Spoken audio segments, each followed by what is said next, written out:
ترجمہ: وہ پروردگار جس نے تمہارے لیے زمین کو بچھونا بنایا اور آسمان کو چھت اور آسمان سے پانی برسایا، پھر اس کے ذریعے تمہارے رزق کے طور پر پھل نکالے، لہذا اللہ کے ساتھ شریک نہ ٹھہراؤ جبکہ تم یہ سب باتیں جانتے ہو۔ تفسیر: اللہ تعالیٰ یہاں فرماتے ہیں اللہ تعالیٰ نے ہمارے لیے زمین کو بچھونا بنایا، آسمان کو چھت بنایا، آسمان سے پانی برسایا، پھر اس کے ذریعے ہمارے لیے رزق، طرح طرح کے رزق دیے کھانے پینے کو، بہت سارے چیزیں، بہت سارے پھل فروٹ، اناج، سبزی وغیرہ وغیرہ۔ ان دو آیتوں آیت نمبر 21 اور 22 میں اسلام کی بنیادی عقیدے توحید کی دعوت دی گئی ہے اور مختصر انداز میں اس کی دلیل بھی بیان کر دی گئی ہے۔ مطلب کہ اس دو آیت میں اللہ تعالیٰ نے توحید کی دلائل دی ہے اور مختصر انداز میں اس کی دلیل بھی بیان کر دی گئی ہے۔ اہل عرب یہ مانتے تھے کہ ساری کائنات کو پیدا کرنا، زمین آسمان کی تخلیق اور آسمان سے بارش برسانا اور اسے پیداوار اگانا، یہ سب اللہ تعالیٰ کے کام ہیں۔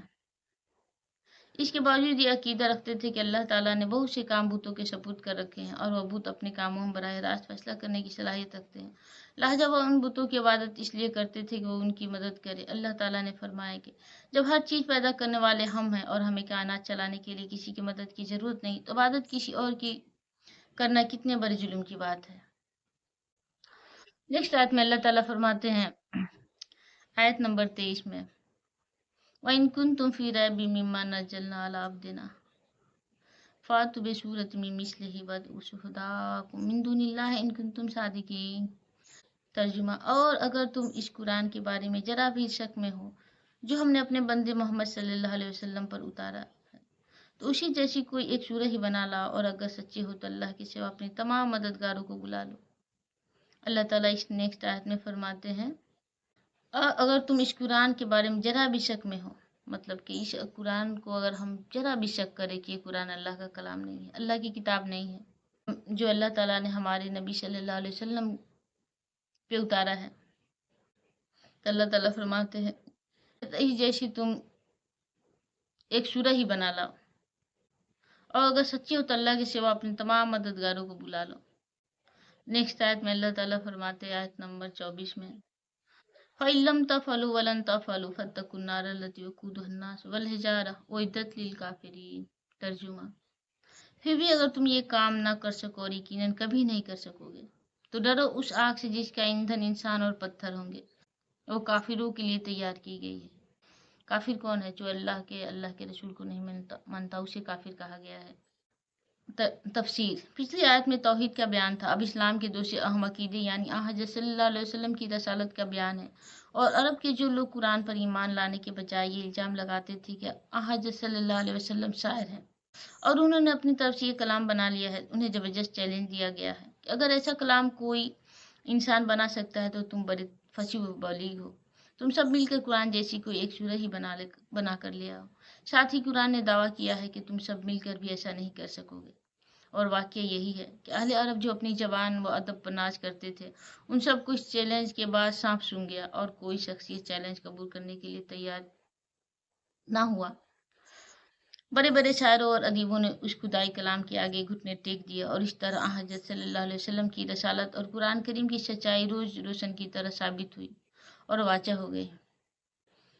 نیکسٹ آیت میں اللہ تعالیٰ فرماتے ہیں آیت نمبر 25، وَبَشِّرِ الَّذِينَ آمَنُوا وَعَمِلُوا الصَّالِحَاتِ أَنَّ لَهُمْ جَنَّاتٍ تَجْرِي مِن تَحْتِهَا الْأَنْهَارُ كُلَّمَا رُزِقُوا مِنْهَا مِن ثَمَرَةٍ رِزْقًا قَالُوا هَٰذَا الَّذِي رُزِقْنَا مِن قَبْلُ وَأُتُوا بِهِ مُتَشَابِهًا وَلَهُمْ فِيهَا أَزْوَاجٌ مُطَهَّرَةٌ وَهُمْ فِيهَا خَالِدُونَ۔ ترجمہ: اور جو لوگ ایمان لائے ہیں اور انہوں نے نیک عمل کیے ہیں، ان کو خوشخبری دے دو کہ ان کے لیے ایسے باغات تیار کیے ہیں جن کے نیچے نہریں بہتی ہوں گی۔ جب کبھی ان کو ان باغات میں سے کوئی پھل رزق کے طور پر دیا جائے گا تو وہ کہیں گے یہ تو وہی ہے جو ہمیں پہلے بھی دیا گیا تھا، اور انہیں وہ رزق ایسا ہی دیا جائے گا جو دیکھنے میں ملتا جلتا ہوگا، اور ان کے لیے وہاں پاکیزہ بیویاں ہوں گی اور وہ ان باغات میں ہمیشہ ہمیشہ رہیں گے۔ تفسیر: یہ اسلام کی تیسرے عقیدے یعنی آخرت پر ایمان کا بیان ہے۔ اس میں بتایا گیا ہے کہ مرنے کے بعد ایک اور زندگی آنے والی ہے جس میں ہر انسان کو اپنے تمام اعمال کا جواب دینا ہوگا۔ اگر ایمان کے ساتھ نیک عمل کیے ہوں گے تو وہ جنت نصیب ہوگی، جس کی ایک جھلک اس آیت میں دکھائی گئی ہے۔ اس کا مطلب ایک تو یہ ہو سکتا ہے کہ جنت میں جب اہل جنت کو پھل دیا جائے گا تو وہ کہیں گے یہ وہی ہے جو ہمیں اس سے پہلے کھانے کو دیا گیا تھا۔ اس کا ایک مطلب تو یہ ہو سکتا ہے کہ جنت میں انہیں وقفوں سے ایسے پھل دیے جائیں گے جو دیکھنے میں بالکل ملتے جلتے ہوں گے دنیا کے پھلوں سے، مگر لذت اور ذائقے میں وہ ہر پھل نیا ہوگا۔ اور دوسرا مطلب یہ بھی ممکن ہے کہ جنت کے پھل دیکھنے میں دنیا کے پھلوں کی طرح ہوں گے، اس لیے انہیں دیکھ کر جنتی یہ کہیں گے کہ یہ تو وہی پھل ہے جو ہمیں پہلے یعنی دنیا میں ملے تھے، لیکن جنت میں ان کی لذت اور خصوصیات دنیا کے پھلوں سے کہیں زیادہ ہوں گی۔ آج ہم یہیں تک پڑھیں گے، اگلا چیپٹر ہم دوسری ویڈیو میں پڑھیں گے۔ آج کا ہمارا سبق یہیں ختم ہوتا ہے، تب تک کے لیے السلام علیکم رحمۃ اللہ وبرکاتہ۔ کوئی غلطی ہو تو ہمیں کمنٹ میں ضرور بتائیں۔ جزاک اللہ خیرا کثیرا۔